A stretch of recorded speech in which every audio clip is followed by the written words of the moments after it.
Good science, by definition, allows for more than one opinion. Otherwise, you merely have the will of one man, which is the basis of cult. If it's not in frame, it doesn't exist. I'm as mad as hell, and I'm not gonna take this anymore! I'm funny how? I mean funny like I'm a clown and you lose it? Where you been? Drunk. Wendy. Darling. Light of my life. What's your one purpose in life? To explode, of course. I like death with sex. How about you, Casey? You like sex with death? Yeah, so fuck up and die. I did too, Honestly. but she was not. When I tried watching it the other day, she was not into it. Well, this is, so I was going to say, this is probably one of the trickiest film genres to get into. I can see that. But it's, God, I will express myself a little bit later. Do you want to tell the fine folks at home This is, you do it. This is the Cult of Cinematography podcast. I don't talk. That's I don't Jordan expressing introduce us. himself over there, and I'm Levi, and I'm about to express all over the place too. So obviously, I don't know where I'm going to cut in at the beginning, but we're talking about, so we're still watching movies of 2022. We voted, and I was kind of surprised. I didn't know what was going to win, but RRR, the Indian film, ended up winning. And I was like, okay, I guess I'm watching fucking RRR. I was like, thought it looked cool, but I honestly didn't think I'd ever get, because it's pretty out of my normal comfort zone, you know. But here we are. We watched it, and I'm glad we did. But Mary, I tried to get her into it because I went to start it the other night, but I was having so many issues with the dub that I gave up. And I actually, that's a big, oh God, see, that's what's wild about this movie. It's like, it is, I wonder if this complication happens when America distributes a film and, you know, does like a wide world release. Because like the fact it boggles my mind that like the actual director, S.S. Rajamouli, wanted this movie in the native tongue. He just wanted the fucking original dub done on Netflix, and Netflix went, nah, no, that's cool. We're gonna do like the Hindi language, and you're fucked. I don't care. Which is it's crazy. Like wild. It's like they could easily do it. What baffles me the fucking most is that there's just not an option. Like, that's what I mean. I opened up the audio settings on Netflix, and there's like, I could pick like 5 other languages except the original language. Yeah, except I'm the like, language it's supposed to be. Which would be like an American movie, and it's like, no, you can only have it in like Spanish and then Portuguese or something. Crazy, it's like, dude. so weird to be like, it's like, Honest. and that's it. You can't have it in. Well, we'll get into it a little bit, but honestly, I think that those kind of complications were like this movie's biggest hindrance to me because it made it like way less accessible than it just could have been. Like if they just would have just been like every other fucking movie, this felt like a very old, like almost Sergio Leone type of like international effort. Mm-hmm. But because of that, there's so much issue with like language because it's like obviously hugely released in India. Where like the fucking billions of people live. And so it's like, I get it, but also it's just like, just make the movie and then just, you know, if you want to have dubs, you can record dubs after the fact. If you want to have different subtitles, like that's fine. Like that's how every movie is made these days. But it's wild because it's like the original language is already created. They purposefully, I mean, purposely, I don't know. It's like to create a whole propaganda around it, but it's like they explicitly were just like, no, we're going to redub it in this language. And maybe that's because it's like, maybe that was a wider release in India was in the Hindi, but it's like, I just can't, Jesus I don't know. It's so odd. I'm like breaking everything over here. I just suck. What happened, bud? I just knocking shit over. To be fair, so Jordan, you watched the Hindi dubbed, correct? I did. Yes. So, and I'm going to, I did find the original version. I was able to find and watch the original language. Did you sign up for a different? I was looking on. You can sign up for a streaming service that played a bunch of like Tollywood. For this, I'm gonna say yes, but I'm gonna look at you and wink and say not necessarily. Yeah, right. You found it on your own means. No. I signed up for this sketchy third-party streaming service so I could watch it. Yeah, right. However, I will say, having watched that, I wouldn't be. I think like 50% of the movie is ADR anyway. So. Oh, okay. Even so, and there were several scenes where people were speaking English, and then the English was dubbed over in that language. Oh, I see. But I it was see. like There's still subtitles though, right? Yeah, yeah. So that's what's wild. I'm curious. I really hope that like, I mean, I don't have like specific details necessarily on like the like intricate part of it, but it's like I hope that the subtitling was similar, or the same. I imagine they would use the same English subtitles. I mean, I feel like you and I probably got the same experience, except for I got to see the original performances a lot of the time. See, and that's cool. That's the main reason why I think dubs are a fucking abomination. I'm gonna get it out of the way. That's why I was so worked up about it. And I was honestly like, if I have to watch this movie dubbed, it's gonna hurt it. Like it's gonna knock it down like 3 stars for me. No, like, I really couldn't. I hate it. Like you said, I tried, or I didn't try, but I just turned it on and it was at that point English just watch dub. it in English dub. Yeah, it's like whatever. Right.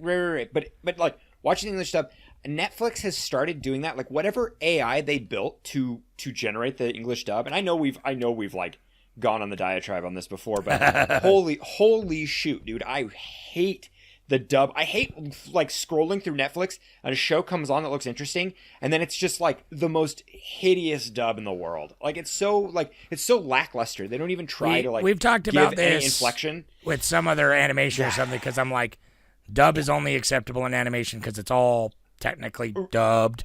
But I'm like, live action dubs is a fucking abomination because it's like that actor is fucking acting their balls off. I want to see them in their original language acting.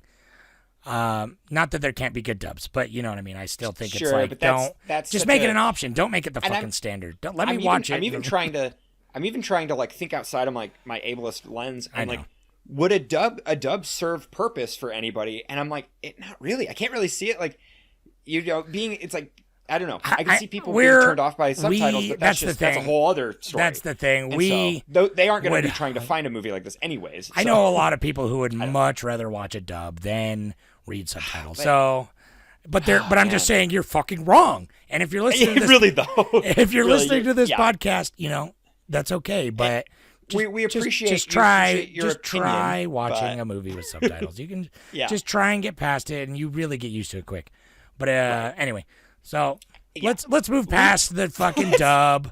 Let's talk about the actual movie. We had to lay the groundwork. We had to get it out of the way. That was like one of the biggest snafus, and it made it harder for me to watch. You know what I mean? Like physically, it made it harder. Like I tried watching it like several times because I was trying to find a good way to watch it with the audio that I wanted, and I got it mostly. So, but let me start by saying before we get too into the rest of this.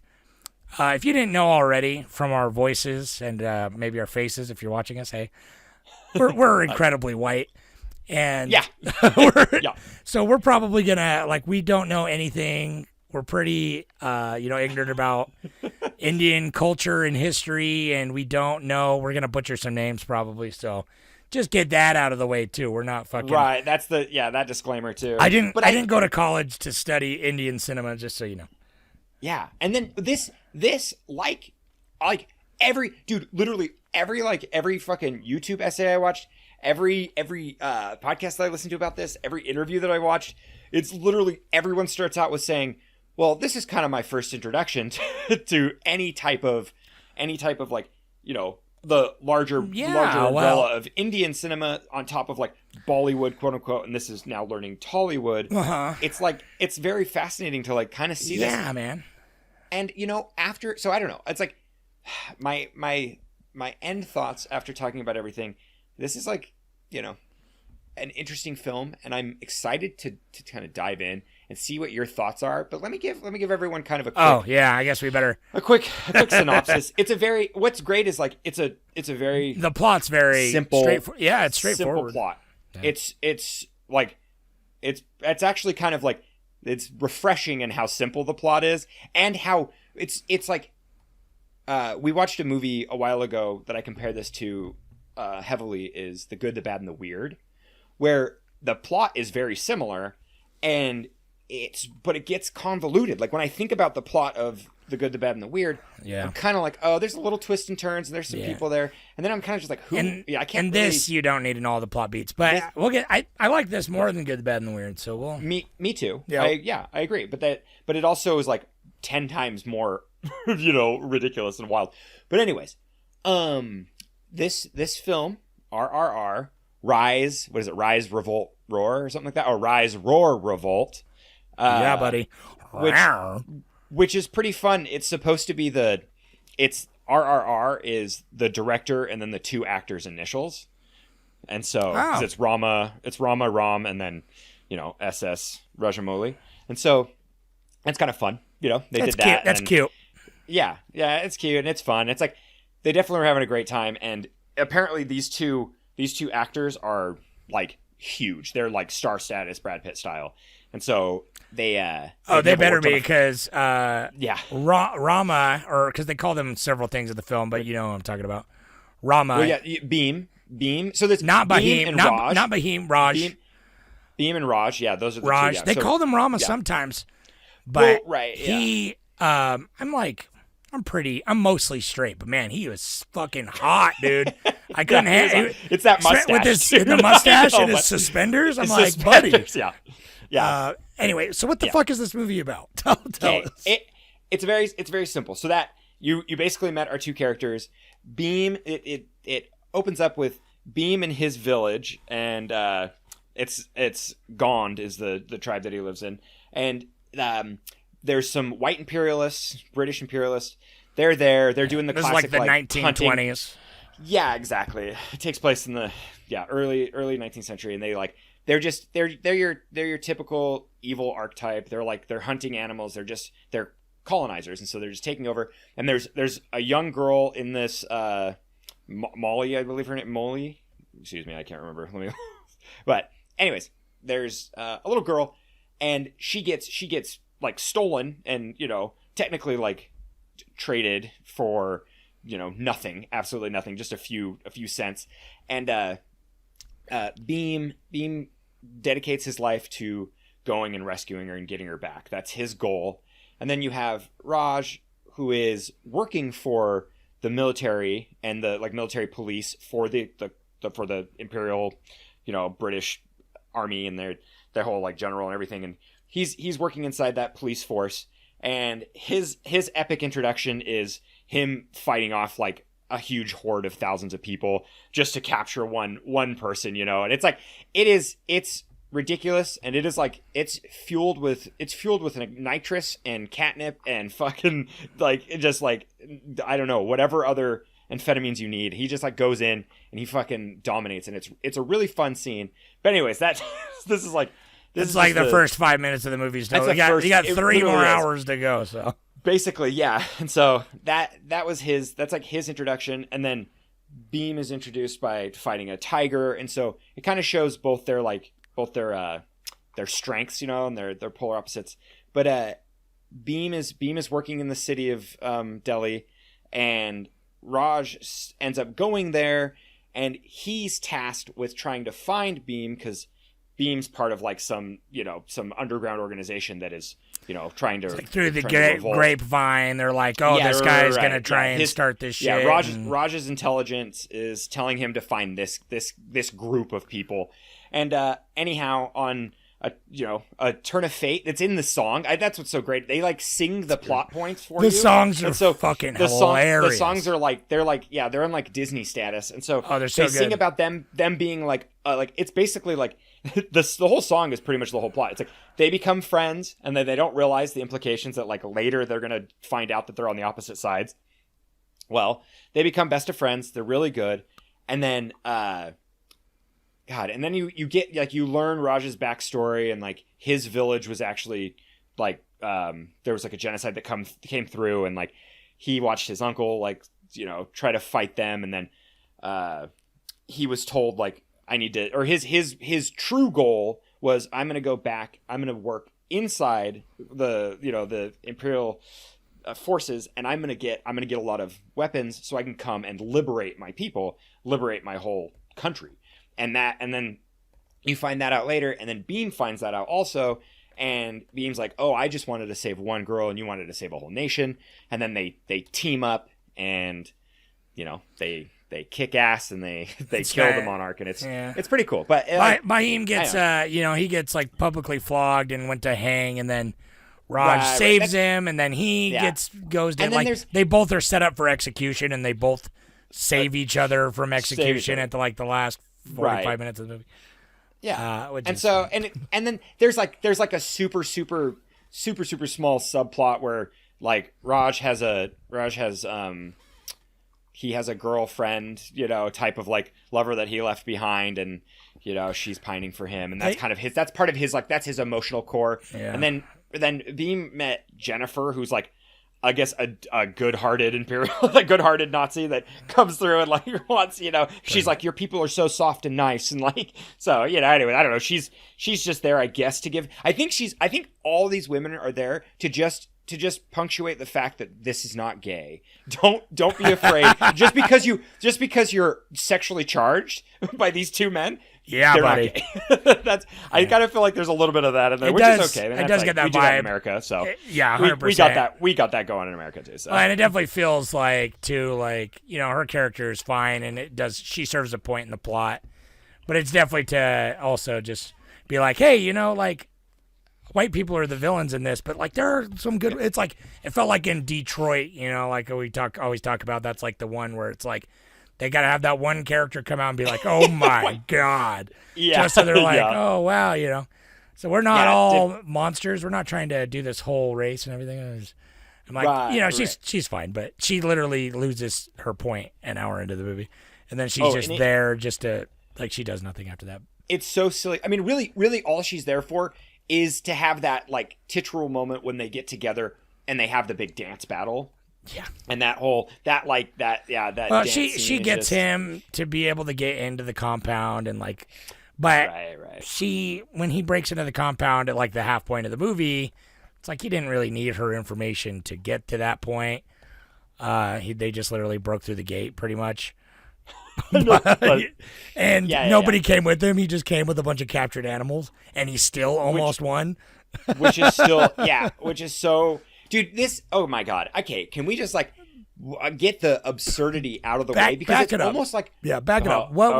Sure. So what was your? Because I knew, I've been schooled that it's not Bollywood, but everything up to this point that I've had exposure has been like memes from like big Bollywood movies and stuff like that, right? I've never really actually watched any. And I know this is Tollywood, which is different, and I can see that now. Yeah. Having watched it, I can see the differentiation, like, you know, enough. But the way I would explain it is I would feel like on like an American standpoint, it would be like a LA movie and compared to a New York movie. Yeah, that's what I said. That's what I said when I was talking to Mary about it too. I literally said, you know, Hollywood, and then like and then New York blockbuster. Like, but they feel different, but they're both from America, and you know, outsiders might not know.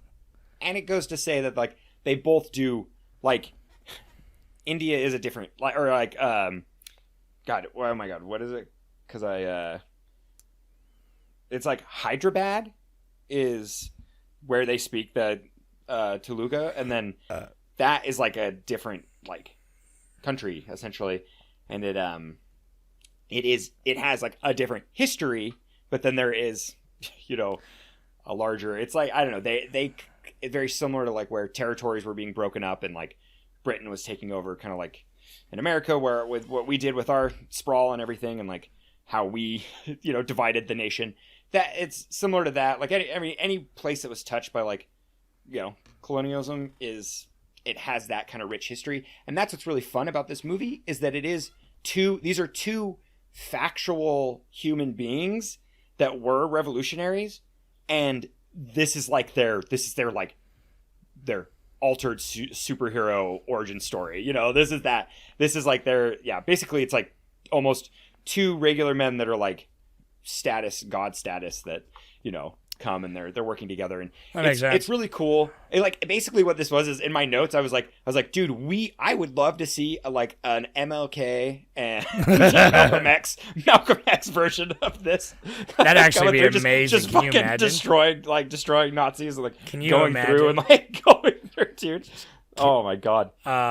I can't even imagine. That's kind of the vibe of what this is. So like, I'm culturally. assuming you didn't sit down and do all your homework before you watched the movie, right? Heavens no. Okay. No. So what were you? What I was asking. I know. Was what were you expecting when you went in? I was, dude, just like you. I didn't know what to expect. I only know the blatant stereotypes of musical, like having that style where it's like a musical hybrid. Like I didn't, in my notes I was like, this is like a there's gonna be a musical scene, and I'm but I know there's gonna be slow-mo and action, and that's all I really know. Right. And everything I've ever seen, it's like on Reddit there's always people post So I say you see like the memes or the GIFs, like you'd see crazy visual effects, like people doing wanted shit. Honestly, Slumdog Millionaire was even though that's a part where I was like, oh, this is kind of like, I'm like, okay, I get that. I get the idea. Because at the end, because that's how they did it. It's like a lot of these movies, they have at the end credits, they'll have like an actual real scene. It's basically just extra movie. And it's just extra dancing. And typically the dancing will be like, it's like a music video that's like into the... Right. Yeah, because it was, and it's the ending scene, musical number at the end of this was awesome, but it was definitely like, oh, this is like definitely, I have no idea who these people are that they're like trying to talk about and everything, but it was really cool, and it was like obviously modern. They're not like in their costumes; they're like on a soundstage doing their thing. But it was rad, man, and the music in this was good. I'm rooting. Oh, it was really fucking good. Because like the songs were all dope, and this got one Oscar nomination for best song, and I hope it wins. But the score itself, man, was just fucking unhinged. I like it. That's the whole thing. I really liked this movie a lot, and I honestly think I rated it 4 stars on Letterboxd, and I think I would have maybe even rated it higher if it wasn't such that difficult barrier to entry for me. And while watching it, I thought I found the original version, and yet I was still finding dubbed shit. Like, I'm like, just let me watch the movie you made. Well, that's what's hard too. Is like I felt like I wasn't sure if I was getting the right movie, the full contextual aspect of it, which is like, well, you have two things. Like, you have a fucking dub, and then you also have subtitles. It's like, who knows what you're losing in translation? But anyway, we're not getting hung up on that. But that was the big. We're done with that. But so I think it's weird, dude. I like that this film is getting praise, and I would happily see it's crazy. More influence like this in cinema. I personally, I give it 3 stars, and I feel like pretty content with that. Yeah. And then 3 is like nothing to bat an eye at. I thoroughly enjoyed myself, but it was so like, this is some India cinema history. That's their like standard, dude. 3 hours is like, that's what they do. That's their like, our like 90-minute action movies. They do like 3 hour, action movies. And to me, I'm just like, it was way too long. And that's my, that was my other biggest gripe. It did not. I was never bored. I just was like, an hour and a half in, I was like, whoa. I was like, I got another hour and a half of this, because it's like, it's still like, I'm like, okay, I'm fine. I watched it in one sitting, and I was never bored. I just like, it's like, I agree kind of with what you're saying, but I think my biggest problem wasn't that, like, I would have been happy if it was long. Like, I would have been fine with the 3-hour runtime, but the second half did not have the same energy as the first half for me. And so the first half, it was just like, you had dance numbers, you had all these awesome, cool moments, you had action set pieces out the fucking Well, and you get so much, like, you have the introduction, and then there's meeting, intrigue. There's all this intrigue, and then the second half becomes kind of overly serious, and it spends a really long time on Raj's backstory and everything, which I get is important, but I feel like in the writing process there could have been a little bit of economical kind of trimming to kind of make that all more streamlined, because they kept, like, there was like 5 flashback sequences to his Yeah, past. I was a little confused. Was that his uncle that got his finger shot off? That was in the military, also in the police force. Yeah. Or did he just that was the same uncle, same guy, right? I think. Yeah. Because they must have got captured. Okay. Yeah, because I was a little confused. I'm glad on that part, but I'm glad it was answering all the questions of like the intrigue, because it was like, and it made it more impactful, because it's like Raj's introduction is super badass at the police station, and his officer is just like, arrest that man, and he's like, and bring him to me, but he knows it's impossible. But then he just goes out there for like 15 minutes and is just like wailing on these guys and brings this guy back. Well, and what's so cool is it never felt it's weird. It never felt like fake.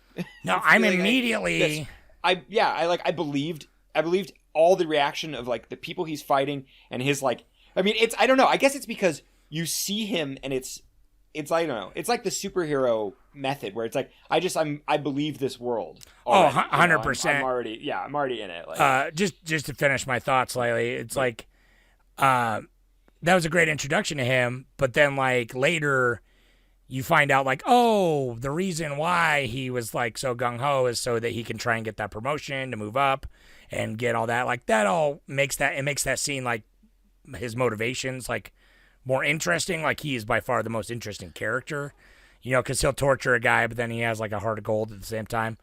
But yeah, no, dude, I think that was the biggest surprise for me, is like what you were saying, is that immediately from the get-go, it's like builds this universe, and it's like your suspension of disbelief is already totally just there.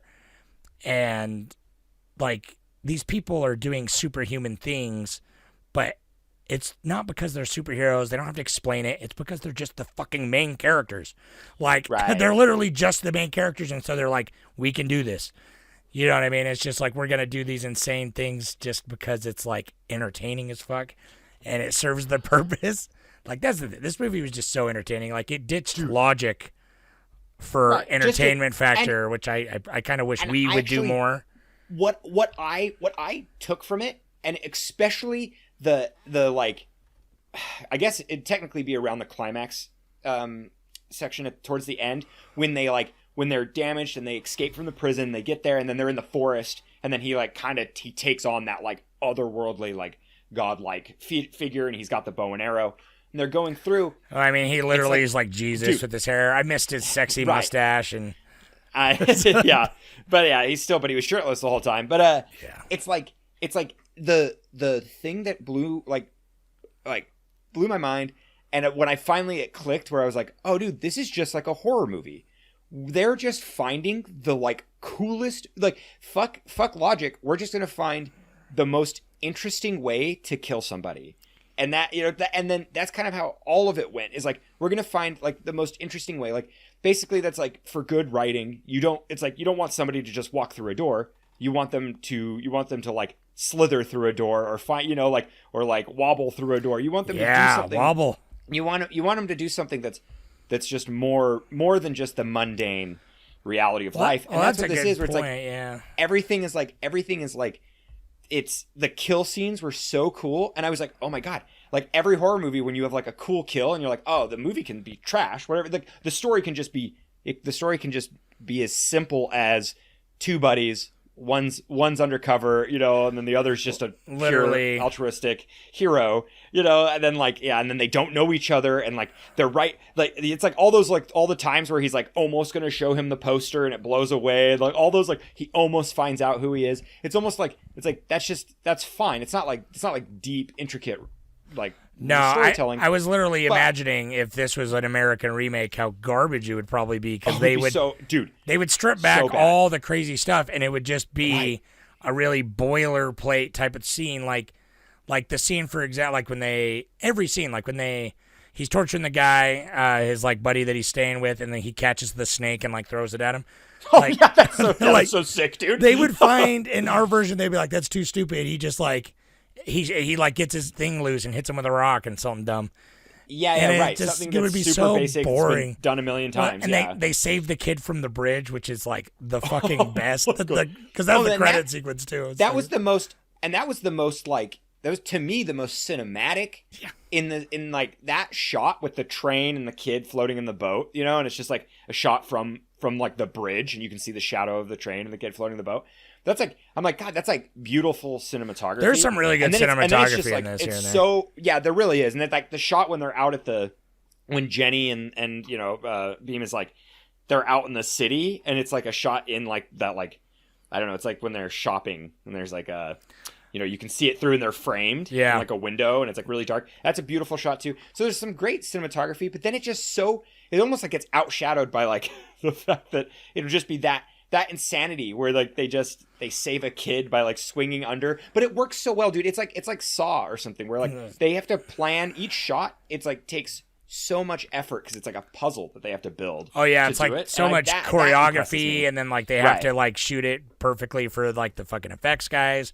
Which the effects guys were working overtime in this. Like sometimes it was pretty rough, but it didn't matter. Yeah, it didn't matter that the effects were. It didn't matter that the animals sometimes looked like shit. Well, no, and that's not what I'm there for, man. I'm like, no. Well, and I love it. I love that like it had the disclaimer at the beginning that was like no animals. Yeah. Were hurt. Can you like the fact like I want to find the person who calls and they're like, are these tigers getting hurt? Like how like it's so obviously CG. I don't know, but it's like besides that, I don't know. I guess with this movie, I went into it realizing that it was going to be this ridiculous quote unquote. It's like I knew it was going to be this like bombastic, this overzealous, but the second he like it first clicked for me. Like when the mom gets fucking bashed over the head with that log. No, and it's just like so brutal. It's actually pretty violent. Yeah. Yeah, that's what's nice. I was like, God damn. I'm like, well, what's interesting, I'm like, this doesn't, what is the, I don't even know what the fuck, here, let me look real quick. What would this be rated? What do they consider it? They call it's it's PG-13. considered not rated. Oh, really? Yeah. I thought it has it. Yeah.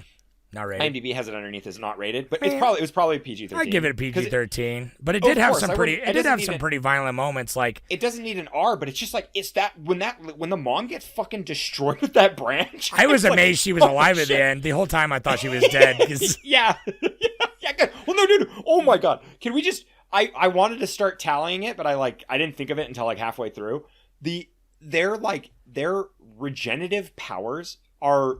I just love how it's like no. We're not even gonna try to feign their injuries. I literally he just got whipped with a fucking spiked whip, and he was like his body was torn to fucking shreds. There's literally so much blood. It ran down, and then ran into the crowd. Caused a revolution. Yeah, his blood poured so much that it caused a revolution, and it like fucking what did I say? Revolution, and it like. And then literally the next scene, he is 100%. It's funny. It's like the dude who gets bit by the snake, and it's like you're gonna die forever. And then he puts the herbs on him stuff and does takes care of him. And then which he is fucking hilarious. That it's just like only we know you'll be good in a couple hours.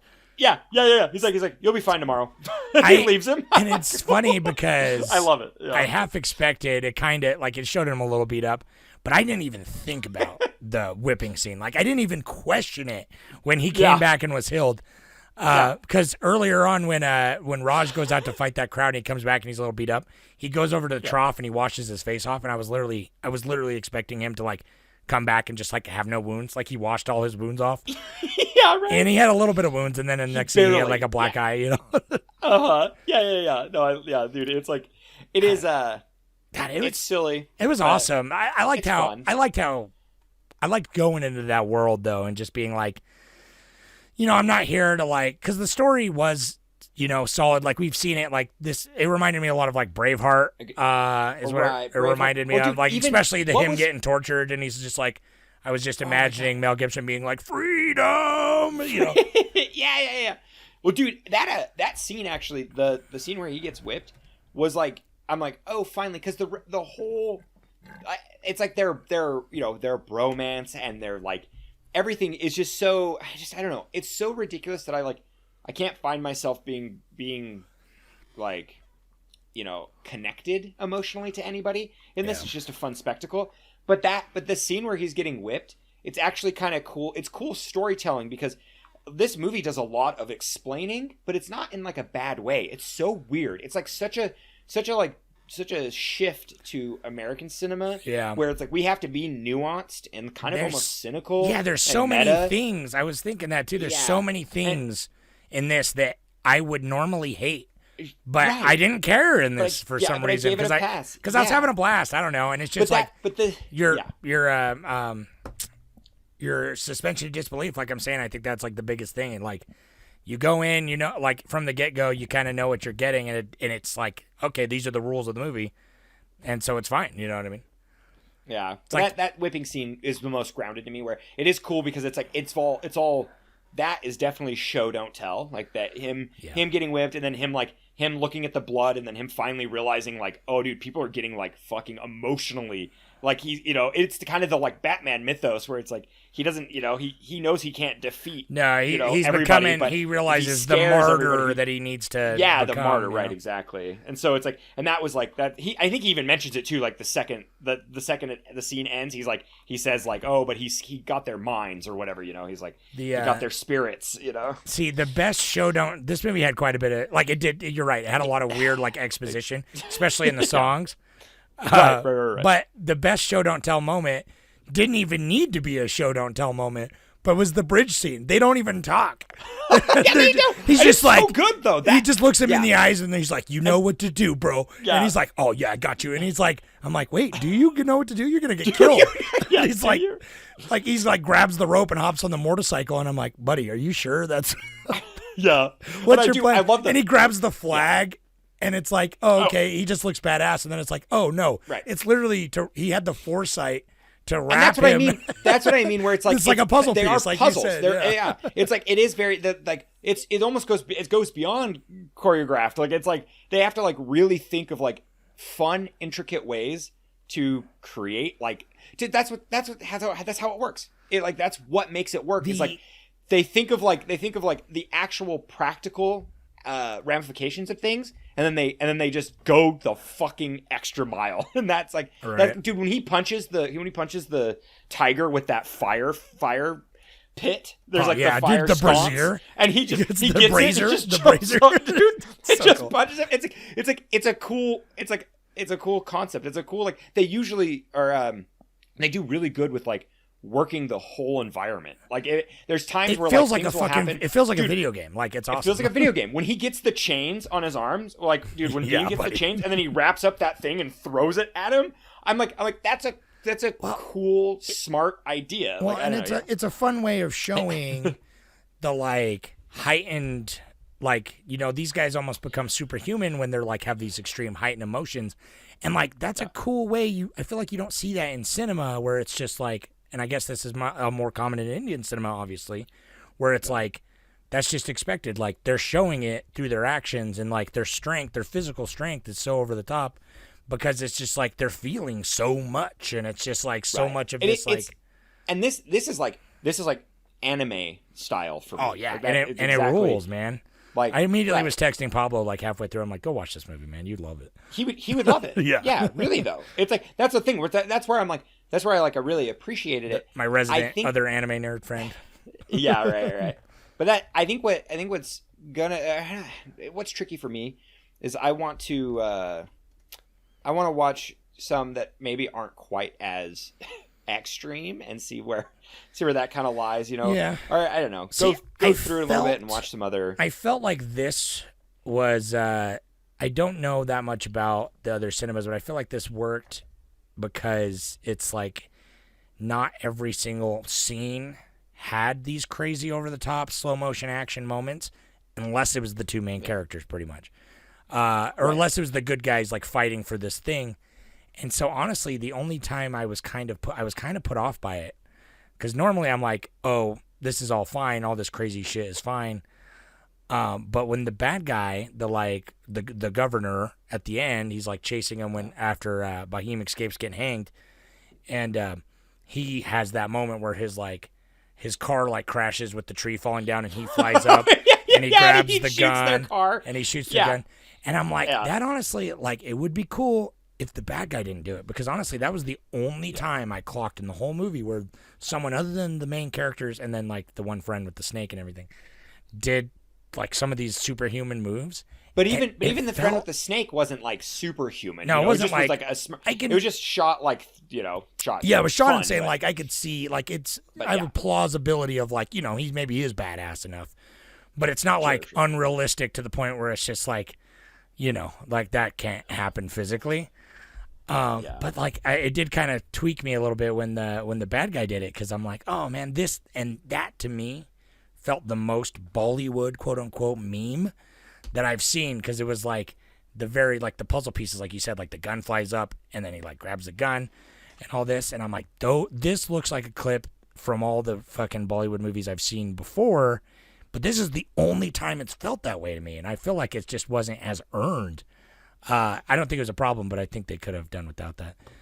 But for some reason, I think that's what grounded me in this movie so much more, is because it was just like, I mean, I didn't get that involved in their broship, because it's literally their relationship develops over a montage, which is super weird.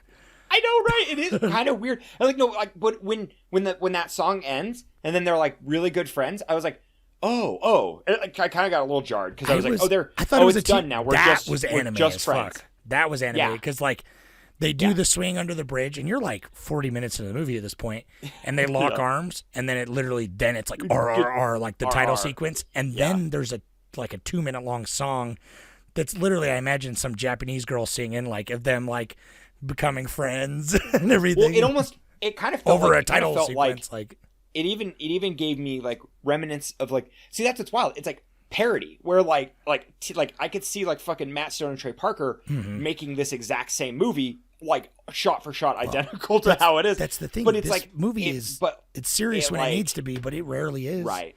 And it almost, Yeah, I feel I like guess they're that's it. having It's rarely serious, fun to the point Yeah. I'm watching this, I'm like, this is definitely self-aware. Like, this is not, Oh, of course. they're not like making this and being like, no, this is the height of whatever, like it's self-aware to be like borderline parody, and like they know how goofy it is sometimes, but it's just like, for some reason, it just works so fucking well. That's the style. I think that's it, because that is it's so baked like into the historical, their film lexicon, they've been doing this for so long in that style that like that storytelling works really well for them, and it plays really well. Yeah. I am curious to watch. I want to watch some more, a couple more. some more, just so I can have like a little more context. Well, yeah, exactly, because it's cool. Historically, this is like- the first movie. Obviously, this is the first movie for us that's like this we've watched, but this is the first movie I can think of in my lifetime. And I mean, we're pretty, like, we're not super into, like, we don't follow every foreign film ever. But I've never seen an Indian film like this successful here. Like I've seen so many people talking about it here. Well, dude, it got an Academy Award nomination. That's big. I mean, And that like people were clearly- outraged clearly, it didn't like, get a Best International Film, which it should have. At least got nominated for that, which I was right. But neither right, did which is Decision to wild. Leave. So who the fuck knows what they're doing? Yeah, I mean, that's the whole thing. We know how absurd the Oscars are. It's like I haven't even they're seen Decision fun. to Leave, and I'm fucking offended. Oh, I know. I'm already. Yeah, because clearly, we already know. It doesn't matter. He could make trash movie, and it's still going to be the best thing ever made. Seriously. But dude, a scene that I really liked, and I know we're jumping around a little bit, but we'll get to Reddit's here in a We're second. excited. This Money Minute. podcast is a little chaotic, but this movie is kind of chaotic. It's hard to talk about Right. all the specifics, because it really is just like turned up. Whatever it's doing, it's like, if we're gonna do it, we're gonna do it all the way. Like, And it's they know what they're doing. when the that's what's so dramatic good. scenes are It's- super dramatic, the fucking action scenes are super actiony, the fucking dance scenes are super fucking choreographed and awesome. Like, Well, it's, right, and that like the that comedy is is something that they've been funny, doing the forever. expressions are like, it's to the max. I love the scene when they've got Raj like locked up, and they're like, and that's like that time they actually like elapse like a month or something like that. I can't remember, but it's like they're like, oh, we've had him locked up for or maybe 2 weeks, whatever. But and they're like, we've given him rations, he only eats like once every 2 days or whatever, and he's like, he should be feeble and weak, and then he's So like good. doing fucking It comes pull-ups. in- it comes He's in, doing it's the pull-ups, music cue, and, too. It's just like, it's the music cue, dude. bum, He's doing the bum, and bum, he's bum. and he's like he's all he's all fucking locked up away, and like, you know, he's got the really long hair and the beard, so he like looks different. Like he looks kind of like Samurai Jack, like after he's been like in hiding for a while. Cool Samurai Jack drop there reference, dude. bro. Yeah, man. But he like looks sick. But then I love that, like that is another part of like show don't tell, when he's like, what is he focusing on? And then it shows like the capital, like the colonial capital, and you're like, and he's like, it's like, you know, it's like nothing can stop his drive. Like you can't help but get like excited about it. Yeah, exactly. Like, it's badass. so and then they cool. break his legs and they put him in a hole, and then he starts lifting you up with his legs all broken. Yeah, he's just still going. He's like, I gotta keep my arms going. Like, it's like, and it's just dude. And then the scene where it's like his legs are broken, so they're like, okay, his legs are broken, so now we need to put him on his shoulders, so he's his legs, and then he's the arms. Awesome. Cool. It was the best. It was the El Topo. I was thinking about El Topo. The El Topo is a goddamn nightmare. I was thinking the exact same thing. I love that in El Topo, but it's El a Topo. horror That's like nightmare. a thing from a fucking like a snapshot of hell. Yeah, it literally is. Like it's supposed to be like El Topo rules, man. I want to rewatch El Topo. I haven't seen it in so long. But that's what I was thinking. I'm like, oh, this is the scene from El Topo, but like turned up to 1,000. Like it's just them going so crazy. He's just like looks him in the face. He's like, let's do it, bro. And then he like swings him all the way up on top of the guard tower. It's almost like nothing in this is original, but it's done so originally that you kind of forget. You're just like, it's like Quentin Tarantino. Okay. You know what I mean? Where that's it's what just I know. I like. No, it's funny. No one really compared it to that, and I'm like, this like feels like an Inglourious Bastards. Like it is. It's I was really just thinking about that. Yeah. It is like Inglourious Bastards is like America glorifying something that happened years ago, and like kind of our shining moment, like a time where we were like, you know, quote unquote heroic in the world. On top. And it's like that number one. Yeah, right. And like, and it's kind of like, you know, I mean, America's always committed atrocities, but it's like the one time where people were like, oh, the nation's united. But it's like, I don't know, man. Yeah, and then and then the Inglourious Bastards is just like completely glorifying that. When are we gonna do an Inglourious Bastards podcast? Because fuck, I love that movie. I really do too. That's the thing. I really love how it like fiction bends, or it like historically, you know, gives like historical fiction and just kind of like bends the truth it completely. Does. Well, that's what Quentin Tarantino, in a good way. He does the similar thing where it's like he obviously has huge influences from other movies. He remixes them in his movies, and then like his version. Like Quentin Tarantino, honestly, is probably the biggest mainstream example of someone who does like this kind of almost maximalist style, like filmmaking. Like especially something like Django, I think would even take that even farther. Oh, with yeah. With like the take something so serious as like slavery and stuff, but then has like the bullet shots be like a gallon of blood every time. And like people go flying like 20 feet when you shoot them with a pistol. That's great. It's dude, yeah, that Django dude. There's some. We did a Django podcast too. We did do a Django. We did. We did do a Django, dude. God, that is we should. It's like I want to go listen to that one again. Episode or something. Is it really? Oh it's my pretty god! old. It's pretty old. I remember we were praising the Fox, dude. Oh yeah. Like the old JF. But yeah, man, dude, I actually really like this movie a lot, and I feel like it succeeded in reaching out to me, and I'm like, I am gonna go back. I don't know if I'll find the time anytime if we don't do it within the film club, but I want to go back. Like I'm gonna go find because someone was saying to go watch the director's previous two movies. He's like the highest grossing Indian filmmaker, period. Like his other films are like he's made like two of the top three grossing films in India, you know. I know we're going kind of a little out of order then, but tell me what we're talking about grossing. I know it's kind of hard when you're talking like the dollar values of like different currencies. It actually was like converted pretty well. It was 69. Well, so dude, this is crazy. I actually wanted to bring this up. This is kind of in my little that I'm gonna delve into a little film statistics for you because I've been having fun with this. This film was made and the budget was like $69 million, and it grossed $160 million. So dude, 16. I honestly would have thought like almost $100 million because it's like. Well, it 60 millions is pretty chunky, but like the amount of people that are in this, the amount of extras and amount of VFX, like is insane. No, homie, that is where we've gotten to today. The visual effects are actually so easy to make that was like the cheapest part of this movie. The most expensive part was COVID. So they fucking started this movie in shit. 2018, and then the COVID shut it down, and they still paid everybody. So this is I was like, that's bonkers, awesome. dude. That's awesome. I'm like, I wonder if other film industries have done that, and I don't know about American film. I don't know if we've done that. Oh, we would never do that. I wouldn't be surprised. I wouldn't be surprised if there's some sort of contractual like retainer or something. Maybe. But anyways, but they straight up just like they paid like their crew and stuff, and they like paid people through it, and then they got back on. So it actually probably would have been cheaper to make this if COVID didn't. That's if wild. like without because the it is COVID all the restraints. effects is like I feel like the most money probably goes Right. to like I didn't even know that. That's amazing Well, actually though. it but- goes the money went to these two main actors, dude. I'm telling you, they're like they're huge. Well, and that's the thing. It's So- like if he's like the Brad Pitt and stuff, it's like Brad Pitt is pulling fucking 20 mil or more for his easy. movies, and so it's just like so much is going to them. But it's just like there are parts in this movie. It's like you could tell sometimes where they like upscale the crowds with CG, but sometimes there's like so many people on camera actually, you'd be surprised.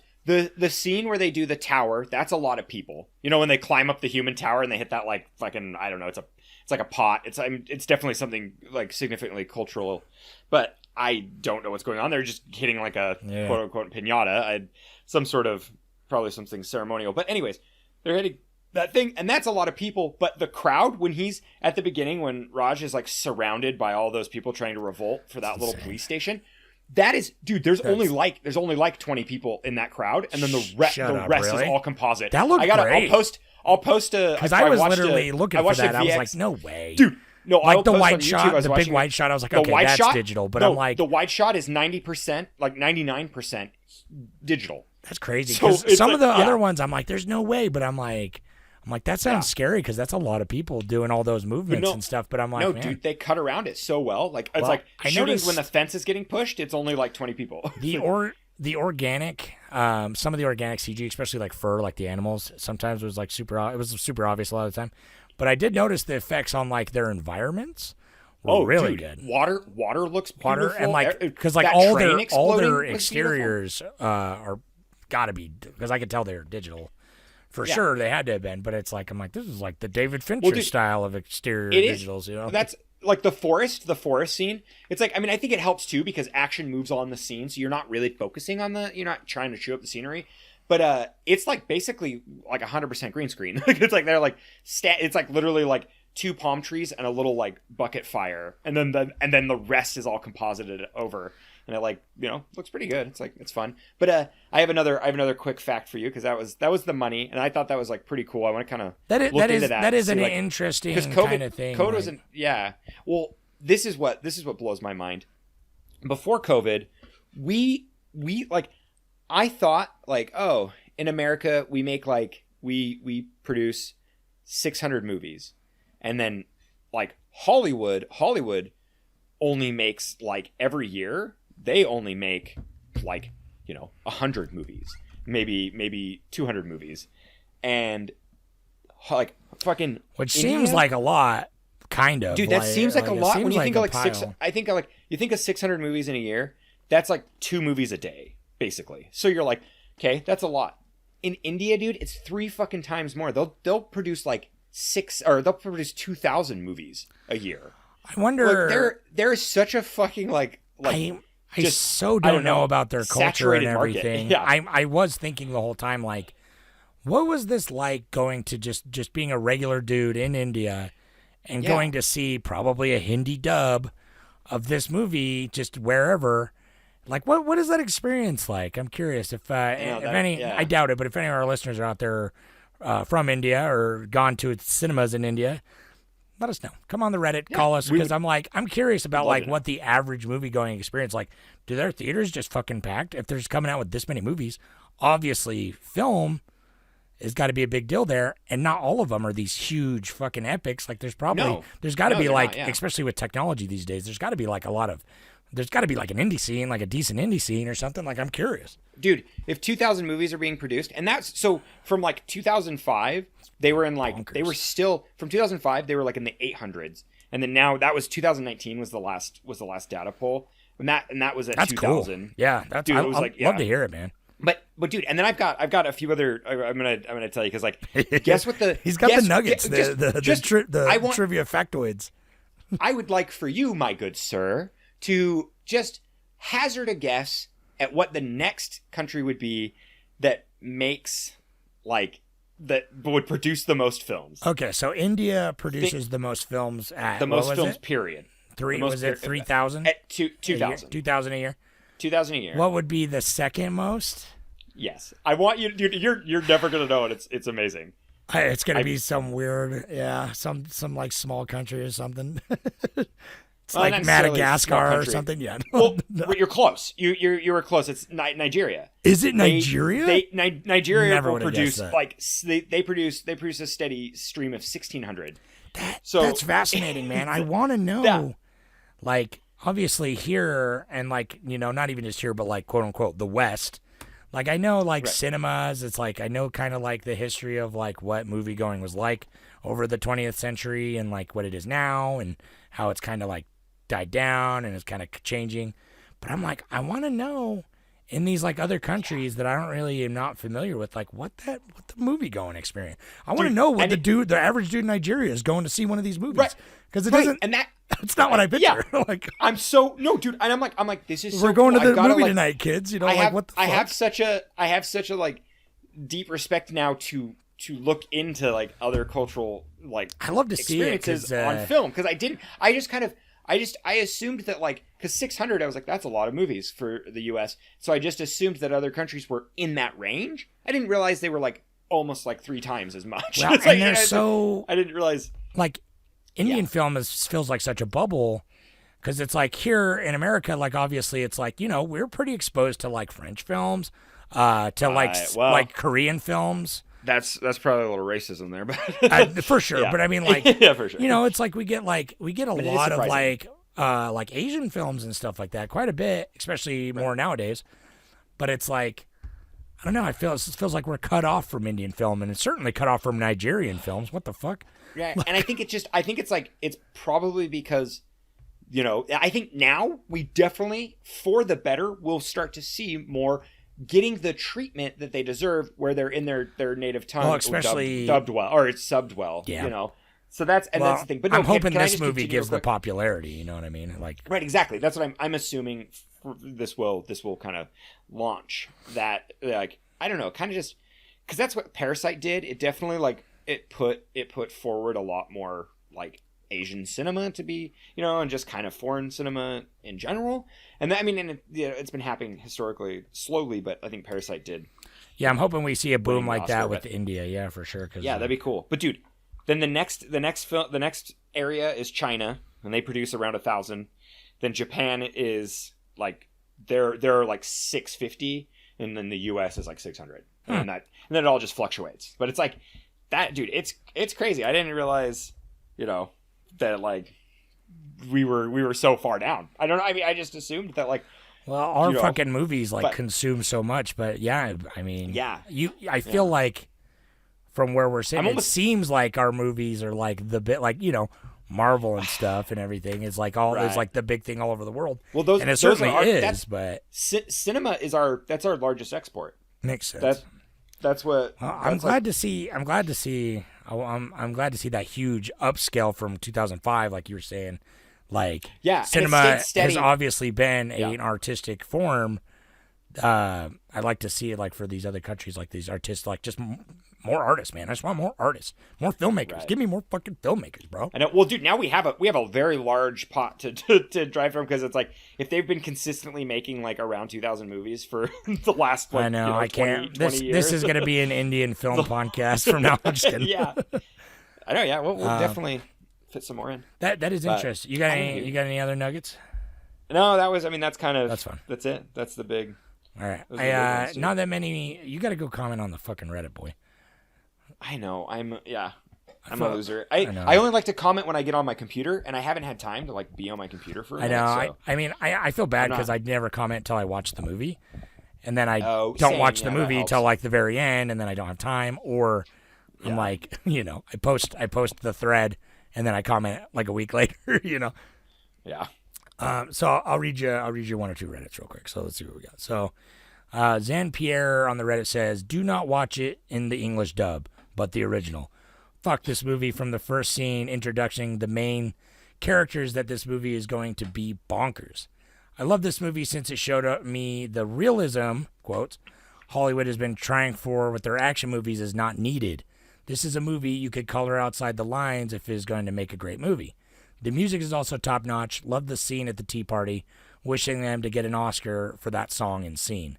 The British actors, I were told, had to act more over-the-top, dramatic, and almost opera performances, like so that the Indian audience can better understand them. Also gives them a vibe of being snobby. Loved it. Yeah, that's cool. Right? This movie takes everything and does not turns it to 11. It turns the knob off. Doesn't turn it to 11, it turns the knob off. Fuck, I love this movie. Really breaks the box on the limits serious movies have molded themselves into and just had fun and entertained the audience. I also like the taboo of showing British imperialism being the villain. The British Empire also has done its atrocities.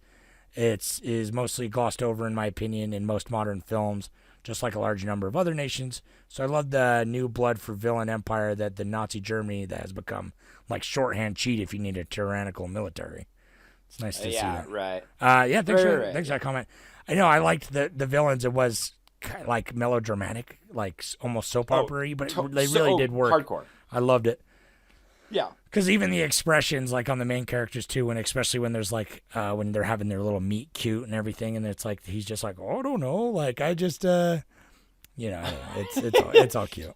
I know. Well, dude, it's kind of cringy too when Jenny or whatever, she's just like, I can't understand a word you're saying, but your people are so perfect. Like you're like, I don't know. It's just like that is like a little. I just like what, but it's fine. What a good wingman Raj is, dude. He fucking, I know. even though Raj. it's kind of manipulative, he like pops her tires. And, Oh, the like, pop! has No, it's hella. It's hella creepy. But that's it's like, how it that's works so well his in it, that's yeah. his tactic, man. He's a fucking Yeah. soldier boy. And then when he bails out at the dance last minute so his friend can win. That's nice. Yeah. That's the goat right there. He's a true bro. I want that. Right, I got one more. I got one more. Okay. Sorry, my phone. And we'll get to Travis. And then I'll try and pull up Travis. So, Clones Are People 2 says, I've seen a handful of Indian films, so I was excited to see if this one was worth the hype. And I have to say I really enjoyed this.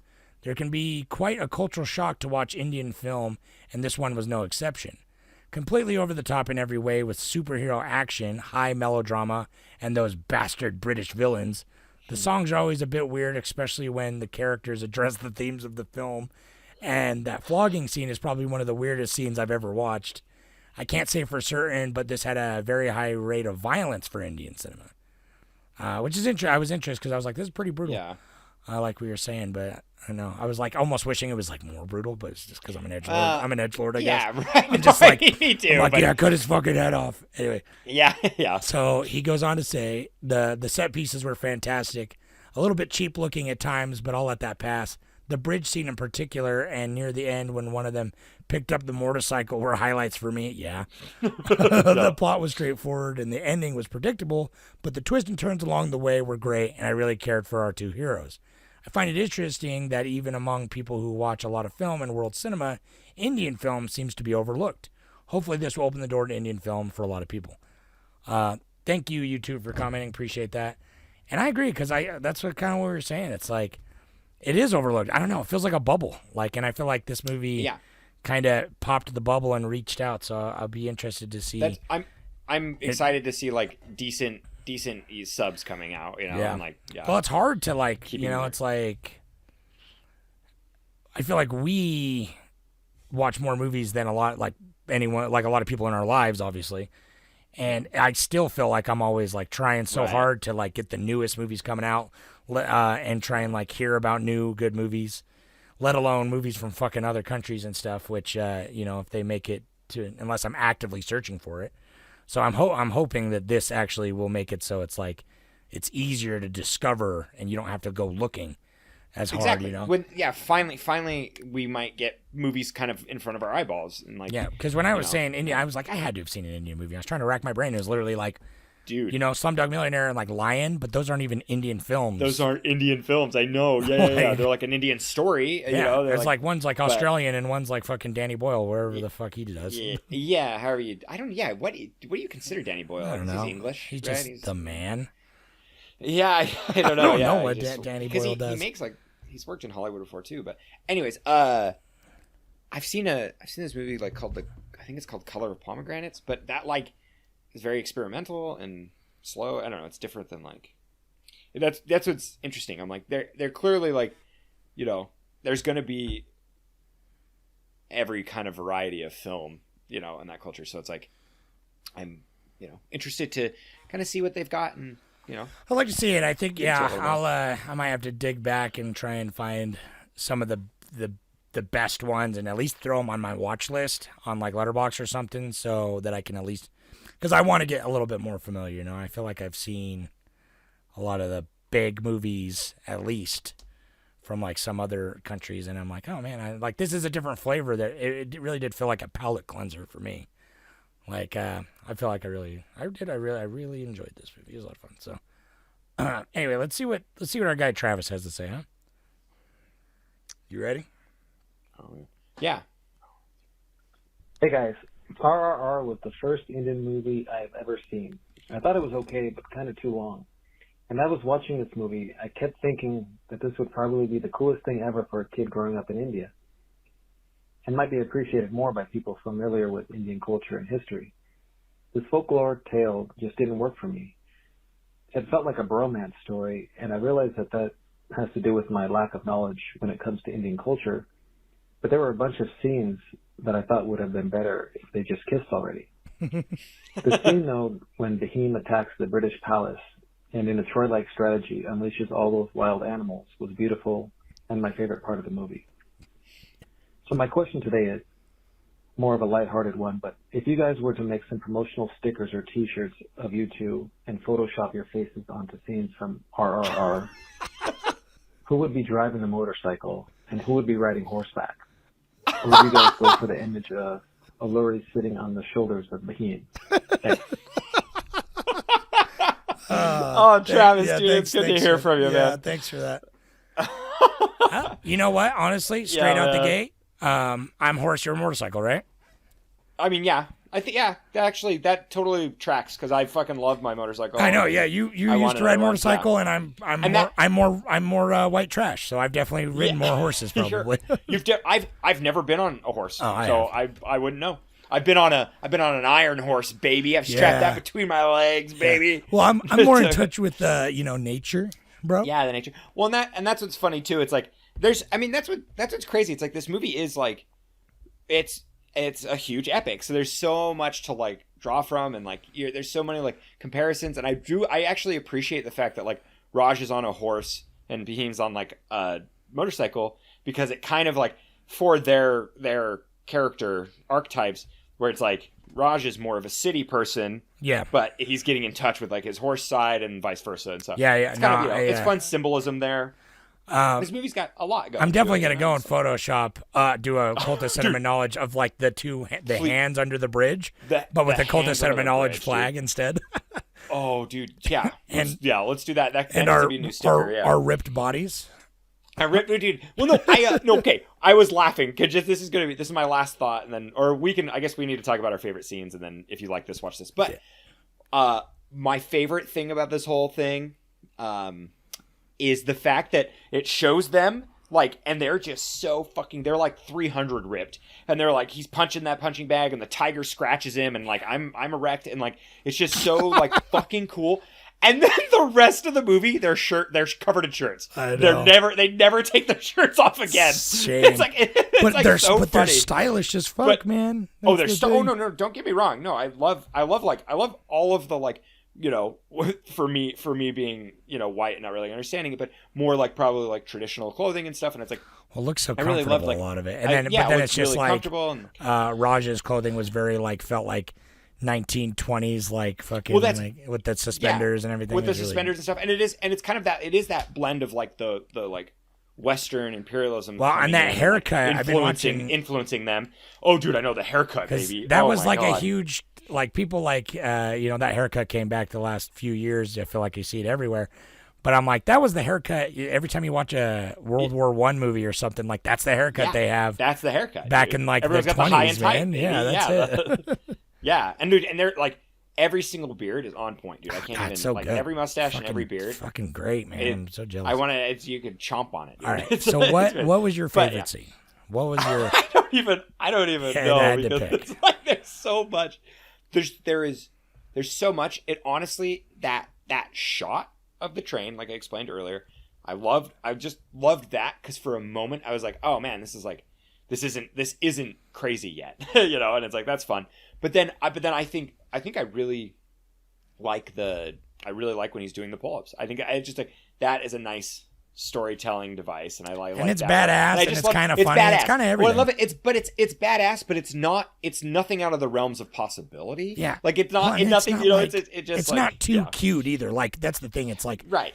They don't take themselves too seriously, but they take themselves seriously enough that it's like they're committed because it's not. They sell it. Yeah, it's not like a bit necessarily. It's like no, I'm fucking like boom, Right, and it like they clearly like me making the joke about them keeping their shirts on because they're probably more pudgy than they probably did a little CGI on their bodies, but it's like him doing those pull-ups. I'm like, oh, he's jacked, man. He's got it there. He's got this. He's got to be jacked. He's got some sick. I hope so. Biceps.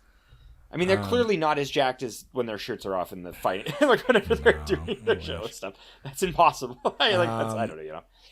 I definitely think the bridge scene is probably my favorite, or the dance scene, but honestly, I thought the scene where it was just like the such tigers, a good when he broke into the compound, and like that whole scene was just so fucking cool, and just like just so entertaining and just over the top and fun and funny and brutal, and it was a good moment. It was like the moment in the story, like the big turning point where they find out who each other are. Yeah, that was nice. And then the song's like, they had will to fight this each other. end in bloodshed? Like yeah. It's really it's a toe tapper, dude. Yeah. It is. It's good. But yeah, I like that. I don't know. I do. Really fun. I like when she pulls the whip out, and it's just like that's her Dude, personal whip. She's like that's what I was laughing. I was cracking my ass up. I'm like, she just has that, just with her. Yeah, it's just like it's great because it's like they're just caricatures of evil. And she dies, like she's all wrapped in the barbed wire when she dies, and oh yeah, that's kind of pretty. Yeah. Yeah. Well, it's pretty, but it's like, she's got the spiky ass whip and then the barbed wire. Sure, it's like she died doing what she loved. Yeah. Being cut to bits by small pointy bits of metal. Right, yeah. But yeah, I don't know. This movie's fun. If you haven't seen it, get out of your fucking comfort zone. Check it out. Yeah. I think it's definitely worth a watch.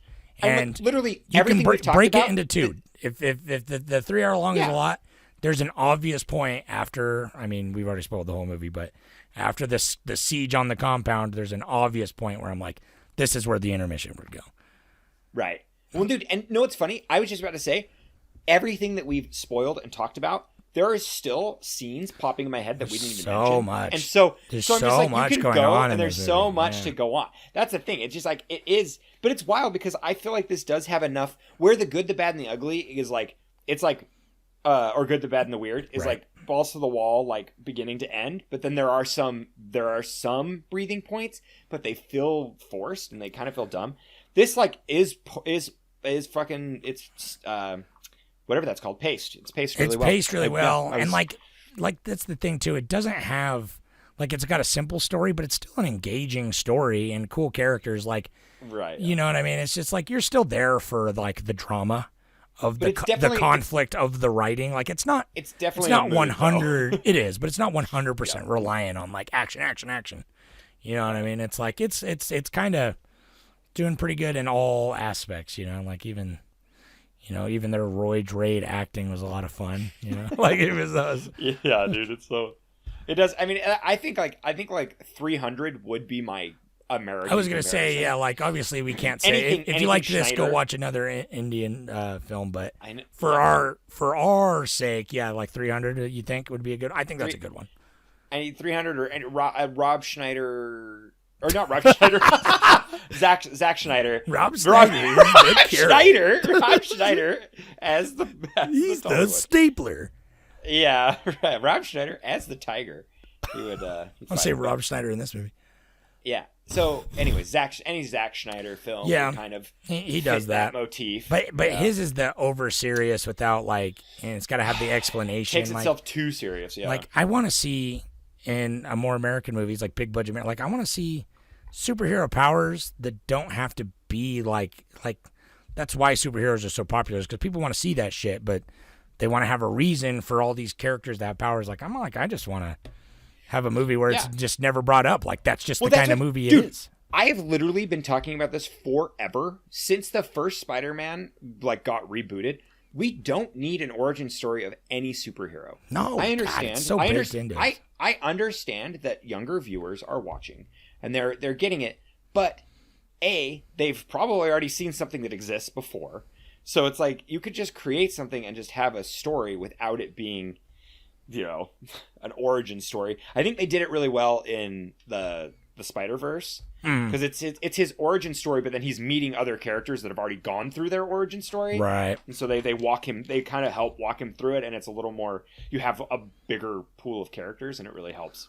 Yeah, kind of pad that. It's not just the self-discovery of and that's it. Period. It's like there's a lot more to that, and I enjoyed that, but it's still, even then, I'm like, fuck, we don't really need an origin story necessarily.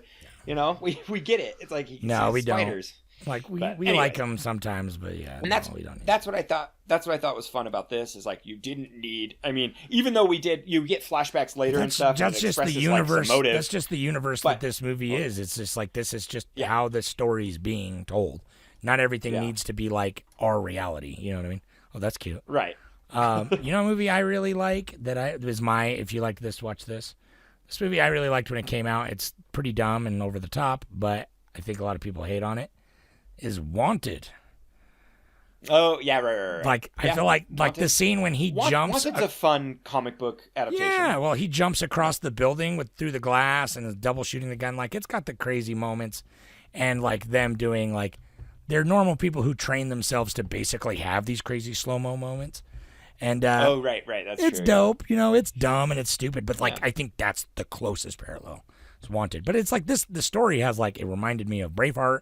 It even sometimes reminded me of The Killing. Dude, The Killing is what I was trying to think of. I got Killing vibes from like hardcore, from like I can see that romance and stuff. I even got a little Departed vibes a little bit, just like with the two guys of the opposite sides, the two-face. You know what I mean? It's like that classic story. So, just go out there and watch movies, will you? Yeah. Just go watch some fucking movies, will you? You got an interesting movie for next week, right? Oh, I don't know for sure what one, but I'm pretty sure. So next week, we're finishing off the 2022 movies, and we are. I picked only horror movies because there were some pretty great horror movies, and a lot of them, like too many to even see. So kind of the more underrated horror movies. And it looks like, so I fucked up again, and the poll is not over for a day. I know, dude. You always do. Well, it's because I'm like about to go to bed on Sunday night, or not go to bed, but like get off my computer and everything, and then I'm like, oh fuck, I gotta make a poll. So I like hurry and make a poll, and then I like go do something else. But I'm pretty sure so far, unless a lot of people go vote, because of course we got very little votes on this one, but that's okay. Oh yeah, that's surprising. Totally fine. But so far, Speak No Evil is winning. And I'm pretty sure that movie's like Dutch or something. So it's high. It's got like 10 plus votes over everything yeah. else. So it's a fair chance that's gonna win. So but stay tuned. Stay tuned, but probably go watch that because that seems like another kind of underrated and another foreign film too. So I'm into it. Hopefully my wife will be into it. It's a horror movie, so you can never tell. Yeah, she likes them, but also sometimes doesn't. But all right, we'll see. I think that's enough. Let's not make this podcast 3 hours. I know, really though. We went pretty long, but I felt like there was a lot to. I feel like I could still talk about this movie because it's just like there's just a lot going on, and obviously we spent a long time talking about the history of the like region of like cinema and like what there's offered. Like we just don't know a lot of it, and it's like and the complications with releasing and fucking dubs and I unlocked like a whole new like aspect of film and like how much how many movies are produced. That's just what every boggles year me. So in the world. thank you for that. Yeah. Yeah, I know, and I'm like, those there's are some those are just like gems the out 5 there. Yeah, there's some gems or like out there. 6 or whatever, like 6 main. Those are like the and then after that it like tapers down a lot in other countries and stuff. But I just like, dude, yeah, so many movies. Do you think they counted our movie the year we made it? I doubt it. Oh, I don't know, maybe, dude. We have an IMDb, so That's true. It's got to everyone get should go counted. check it, dude. But go find us on Patreon, and then you can, watch the movies on Plex, and you can get the Sticker of the Month Club, and other bonus features. All I'd them love to goodies. have your support. Cinema rambles, all that good shit. So Everybody that has a Patreon, you are beautiful. Thank you. I hope your list made it this far, and if you've made it this far, yeah, we appreciate you. all right. Find us everywhere else. Okay. So long. Goodbye, everybody. Thank you. Have a good night. Bye.